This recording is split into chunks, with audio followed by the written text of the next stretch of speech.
जिल्हाधिकारी लोकशाही दिनाला वारंवार गैरहजर राहत असल्यानं संतप्त झालेल्या गुरुदेव युवा संघानं संस्थापक अध्यक्ष मनोज गेडाम यांनी आज जिल्हाधिकारी यांच्या खुर्ची व नेमप्लेटला माल्यार्पण करून त्यांचा निषेध केला। यवतमाळमध्ये लोकशाही दिनावरून प्रशासनाविरोधात संताप व्यक्त करण्यात आला आहे।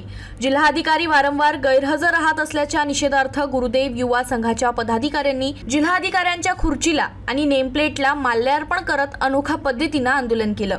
जिल्ह्यातील विविध तालुक्यातून शेतकरी, दिव्यांग आणि वंचित घटकांचे नागरिक आपल्या तक्रारी मांडण्यासाठी लोकशाही दिनाला येतात। मात्र जिल्हाधिकारी अनुपस्थित राहिल्यानं तक्रारींचे निराकरण होत नसल्याचा आरोप करण्यात आला आहे। दरम्यान जिल्हाधिकारी विकास मीना यांनी रुजू झाल्यापासून केवळ एकदाच लोकशाही दिनाला हजेरी लावल्याचा दावा करत हा उपक्रम केवळ कागदोपत्री उरल्याची टीका करण्यात आली। जिल्ह्याचा मायबापच गैरहजर असेल तर न्याय कुणाकडे मागायचा असा सवालही उपस्थित करण्यात आला। या प्रकरणी जिल्हाधिकाऱ्यांना हटवण्याची मोहीम राबवण्याचा इशाराही गुरुदेव युवा संघानं दिला आहे।